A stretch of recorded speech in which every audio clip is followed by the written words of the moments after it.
بسم اللہ الرحمن الرحیم رب اشرح لی صدری ویسر لی امری واحلل عقدۃ من لسانی یفقہوا قولی۔ السلام علیکم ورحمۃ اللہ۔ سب سے پہلے میں آپ سب کو عید الاضحیٰ کی مبارکباد پیش کرنا چاہوں گا۔ آج ہم لوگوں نے یہیں گھر پہ ہی عید کی نماز پڑھی اور مولانا یعقوب عمری صاحب نے خطبہ دیا اور خطبہ بہت اچھا تھا۔ اس میں یہ باتیں بتائیں کہ اصل حج کی جو اصل چیز ہے وہ قربانی ہے۔ قربانی کا مطلب یہ ہے کہ انسان ایک جانور کی قربانی کرتا ہے، لیکن حقیقتاً وہ اس کی اپنی قربانی ہوتی ہے، یعنی اپنے پیسے کو، اپنے ریسورسز کو، اپنے ٹائم کو، اپنی انرجی کو، اپنے وقت کو خدا کی راہ میں قربان کرتا ہے۔ اور آج کے دور میں جس کی سب سے زیادہ ضرورت ہے وہ یہ کہ ہم لوگ قرآن کے پیغام کو لوگوں تک پہنچائیں اور اس میں اپنا حصہ ادا کریں۔ تو جیسے ہر عبادت میں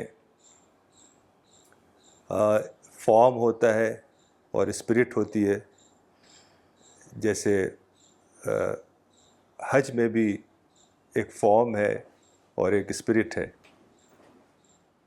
فارم آپ کو معلوم ہے کہ مکہ جانا ہوتا ہے، وہاں سفر کر کے جانا ہوتا ہے، وہاں جو رائٹس ہیں، طواف ہے اور سعی ہے، اور عرفات میں جانا ہوتا ہے اور مزدلفہ میں رکنا ہوتا ہے اور منیٰ میں قیام کرنا ہوتا ہے۔ تو یہ ایک فارم ہے، ایک شکل ہے عبادت کی، حج کی۔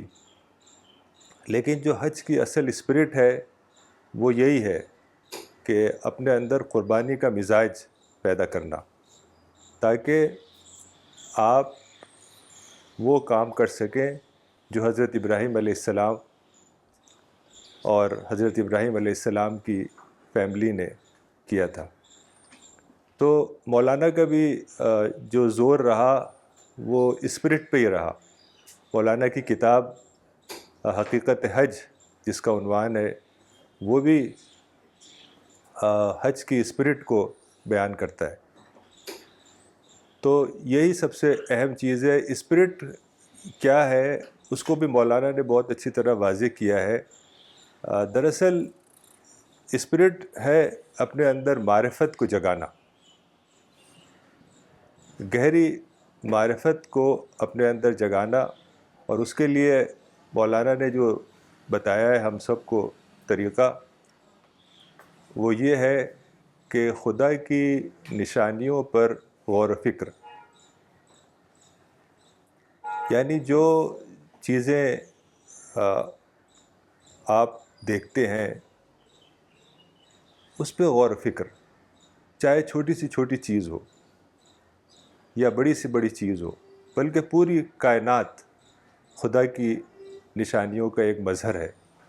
اور قرآن میں یہ بات آتی ہے، سنوریہم آیاتنا فی الآفاق وفی انفسہم حتی یتبینہ انہ الحق، کہ ہم نشانیاں دکھائیں گے زمین و آسمان میں، آفاق میں، پورے یونیورس میں، اور ان کے اندر، یعنی ہمارا جو ایگزسٹنس ہے، جو ہماری ہیومن باڈی ہے، وہ بھی ایک بہت ہی عظیم نشانی ہے۔ تو یہی ایک طریقہ ہے خدا تک پہنچنے کا، اس کی معرفت کو اپنے اندر جگانے کا اور اپنے اندر اسپرٹ پیدا کرنے کا، کہ ہم خدا کی نشانیوں پہ غور و فکر کریں۔ پوری کائنات اور پوری یونیورس، ہر طرف نشانیاں پھیلی ہوئی ہیں، اور انسان کا وجود ایک بہت ہی عظیم نشانی ہے۔ تو اگر ہم اپنے ذہن کو اس طرح بیدار کریں گے اور اس طریقے سے ٹرین کریں گے اپنے آپ کو کہ کوئی بھی چیز ہمارے سامنے آئے تو وہ ہمیں خدا کی طرف لے جائے۔ جیسے رسول اللہ صلی اللہ علیہ وسلم کے بارے میں آتا ہے کہ صحابہ کہتے تھے کہ کوئی چڑیا بھی اگر آسمان سے اڑتی تھی تو رسول اللہ ہمیں کوئی بات، کوئی نصیحت بتاتے تھے۔ تو یہ ہے مزاج جو ہمیں اپنے اندر پیدا کرنا ہے تاکہ ہماری عبادت اور ہماری زندگی اسپرٹ سے بھر جائے۔ اور یہی دراصل حج کا بھی پیغام ہے کہ ہم اپنے اندر حج کی اسپرٹ پیدا کریں، قربانی کی اسپرٹ پیدا کریں، اور قربانی کی سطح پر جا کے ہم اپنا حصہ اس دنیا میں ادا کریں، دعوتی حصہ اپنا ادا کریں، تبھی اللہ تعالی ہمیں آخرت میں جنت سے نوازے گا۔ تو یہ چند باتیں تھیں، میں اب ختم کرتا ہوں، اور انشاءاللہ آپا کچھ حج کے بارے میں آپ کے سامنے کچھ باتیں رکھیں گی۔ وآخر دعوانا ان الحمد للہ رب العالمین۔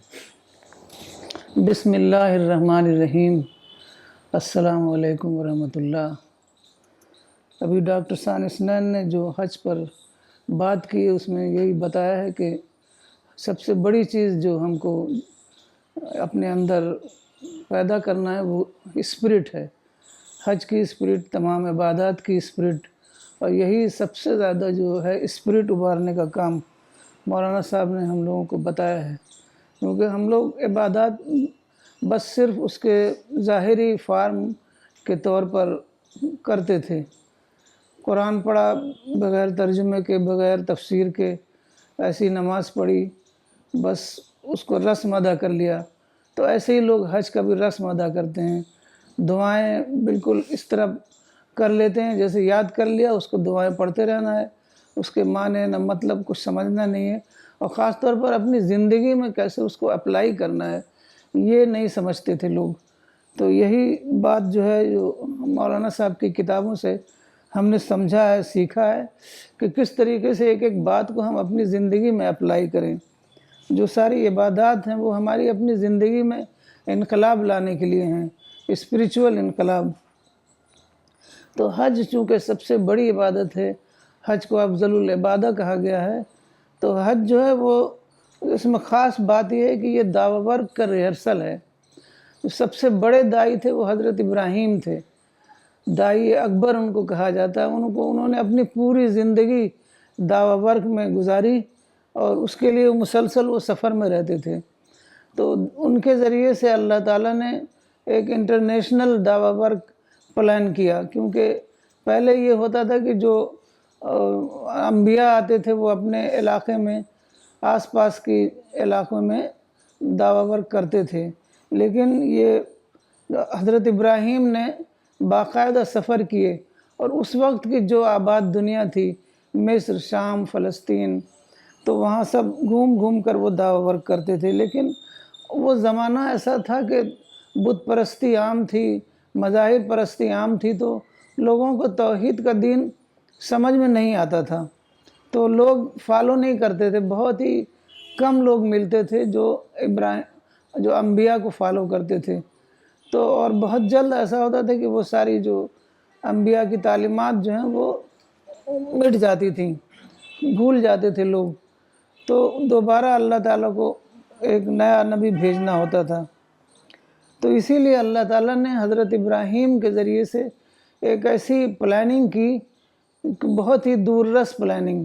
ایک تو حضرت ابراہیم اپنے زمانے میں جہاں جتنی آباد دنیا تھی وہاں پر گھوم گھوم کر وہ کرتے رہے دعوی ورک۔ اس کے بعد زبردست پلاننگ اللہ تعالیٰ نے یہ کی کہ حضرت ابراہیم علیہ السلام کو حکم دیا کہ اپنی بیوی ہاجرہ اور اسماعیل کو عرب کے صحرا میں بسا دیں۔ اصل میں یہ اس لیے کیا گیا کہ جو بھی بچہ پیدا ہوتا تھا، جو کہ جیسا کہ حضرت نوح علیہ السلام نے کہا کہ جو بھی بچہ پیدا ہوتا ہے وہ کرپٹ ہو جاتا ہے، کیونکہ ماحول ہی کرپٹ ہوتا تھا باہر کا، تو بچہ باہر نکلتا تھا وہ کرپٹ ہو جاتا تھا۔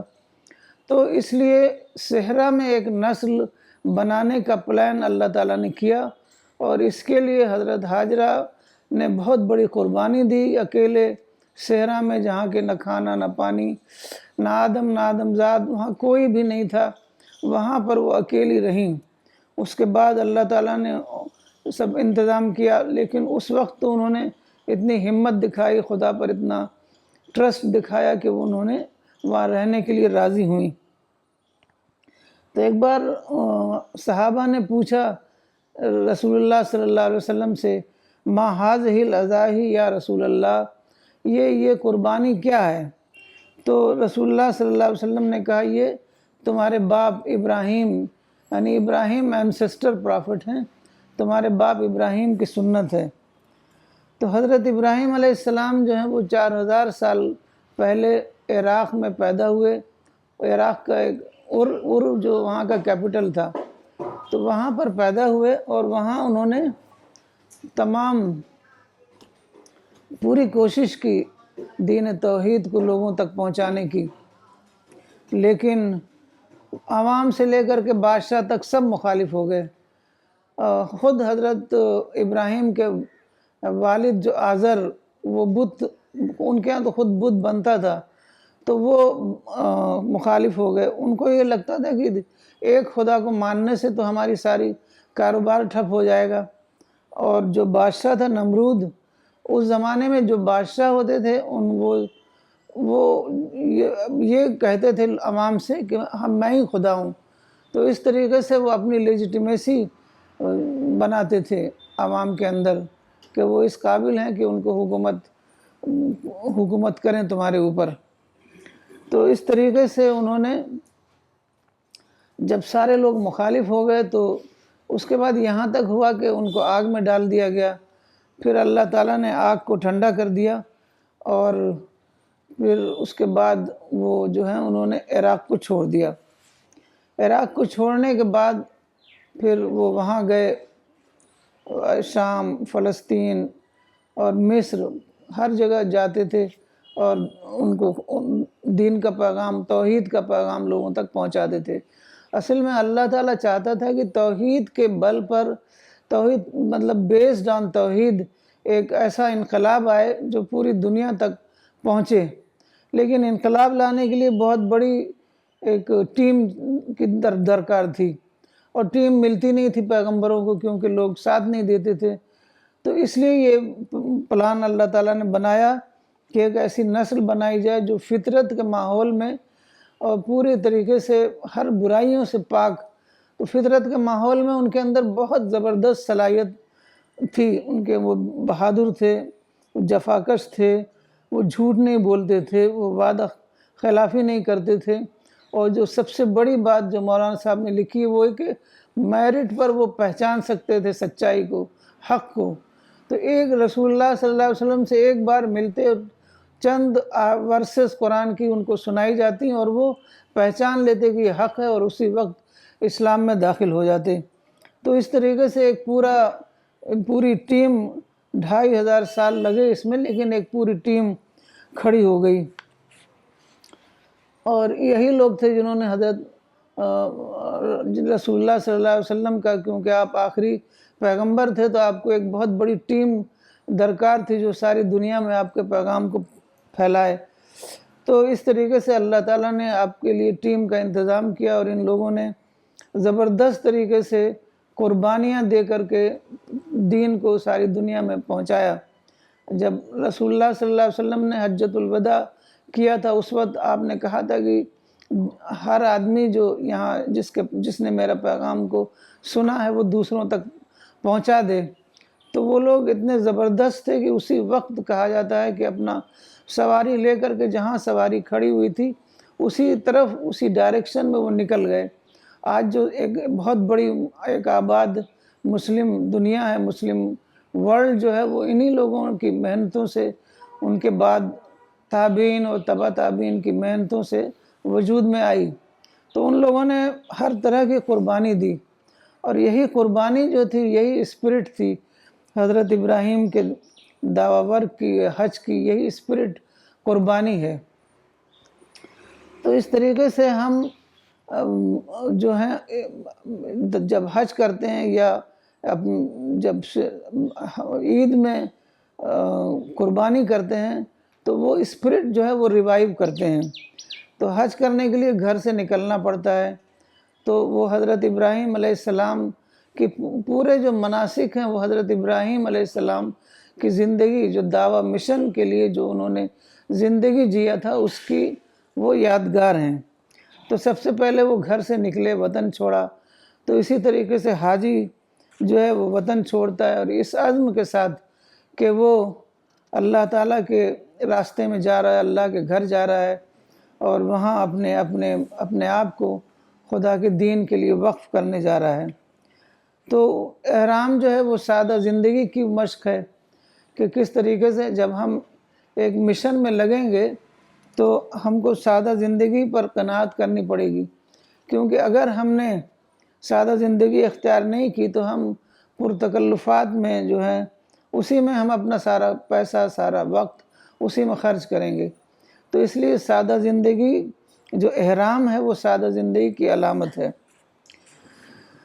پھر اس کے بعد ہم جب لبیک اللہم لبیک کہتے ہیں تو یہ ایک پلیج ہوتا ہے کہ خدایا میں تیرے مشن میں اپنے آپ کو ڈیڈیکیٹ کر رہا ہوں۔ یہ صرف الفاظ نہیں ہوتے بلکہ پورے دل و جان سے اپنے آپ کو خدا کے لیے ڈیڈیکیشن ہے، یہ پلیج ہے۔ جب ہم طواف کرتے ہیں تو ہم چاروں طرف اس کے خانہ کعبہ کے چکر لگاتے ہیں، تو یہ دل میں، دماغ میں یہ رہتا ہے کہ ہم خدا کی وفاداری کا یہ اعلان ہے کہ ہماری پوری زندگی خدا کے ارد گرد گھومے گی۔ پھر جب ہم دعویٰ ورک میں لگیں گے تو بہت ساری ہمارے اندر ڈیزائرز ہیں، اس کو کنٹرول کرنا ہوگا، ہمیں شیطان بہکائے گا۔ تو وہ بھی جب حضرت ابراہیم علیہ السلام کو دعویٰ مشن میں شیطان نے بہکایا تھا تو حضرت ابراہیم علیہ السلام نے وہاں شیطان کو کنکری ماری تھی، تو حاجی کو بھی وہاں پر کنکری مارنی ہوتی، حالانکہ وہ علامتی شیطان ہوتا ہے، لیکن یہ تو شیطان سب کے رگ رگ میں بسا ہوا رہتا ہے، تو ہمیں لا حول ولا قوت پڑھنا ہوتا ہے، اس کو بھگانا ہوتا ہے، تبھی ہم خدا کے دین کے لیے اپنے آپ کو وقف کر سکتے ہیں۔ پھر جب ہم عرفات کے میدان میں جاتے ہیں، وہاں سارے حاجی اکٹھا ہوتے ہیں، تو وہ ایک منظر ہوتا ہے قیامت کے دن جب ہم اٹھائے جائیں گے میدان حشر میں، اور اس وقت ہمیں سارا یاد آتا ہے کہ ہم جو کچھ اس دنیا میں کر رہے ہیں وہ سب ہمیں وہاں اللہ کے آگے جواب دہی کرنی ہے، تو وہ پورا منظر ریوائیو کیا جاتا ہے ہمارے سامنے۔ تو وہ پورا جو ہے حضرت ابراہیم کی جو لائف تھی، پورا کا پورا اس حج کے ذریعے سے ہم ریوائیو کرتے ہیں۔ پھر اس کے بعد قربانی ہوتی ہے، تو قربانی جو ہوتی ہے وہ یہ ہے کہ دین کی خاطر ہم قربانی کی حد تک جانے کے لیے تیار ہیں۔ حالانکہ لوگ سمجھتے ہیں کہ بس جانور کی قربانی ہے، لیکن یہ جانور کی قربانی نہیں ہوتی ہے، یہ اپنی قربانی ہوتی ہے۔ جیسے حضرت اسماعیل علیہ السلام کے بارے میں حضرت ابراہیم نے خواب دیکھا تھا کہ ہم اسماعیل کی قربانی کر رہے ہیں، تو انہوں نے یہ سمجھا تھا کہ یہ لٹرلی ایسے ہی کرنا ہے، لیکن اللہ تعالیٰ نے ایک دمبا بھیجا کہ قربانی دمبے کی کرو بطور فدیہ، اور ابراہیم جو صحرا میں رہ رہے ہیں وہی ان کی قربانی ہے، اسی کو ذبح عظیم کہا گیا ہے، کیونکہ جو قربانی ہمیں اپنی قربانی کرنی ہے، اپنے وقت کی قربانی، اپنی جان و مال کی قربانی، اپنے جذبات کی قربانی، یہ سب قربانی ہمیں کرنی ہے، اور یہی ہمیں لرننگ لینا چاہیے قربانی سے۔ تو یہ سارے افعال جو ہم کرتے ہیں حج میں وہ حضرت ابراہیم کی دعوتی زندگی کی یادگار ہیں۔ تو جب ہم حج سے واپس آئیں تو ہم یہ عزم لے کر آئیں کہ ہم داعی بن کر رہیں گے، اور یہ ساری زندگی جو ہے ہم دعویٰ ورک کریں گے، کیونکہ یہی خدائی مشن ہے، اور اسی مشن کے لیے ہمیں اپنی ساری زندگی کو قربان کر دینا ہے، اسی کے عوض جنت ہے۔ تو اگر ہمارا دعوتی شعور زندہ ہو تو یہ جو سالانہ دعوتی جو گیدرنگ ہوتی ہے حج میں وہ ایک دعوتی کانفرنس بن جائے۔ اب اللہ تعالیٰ سے میں یہ دعا کروں گی کہ ہمیں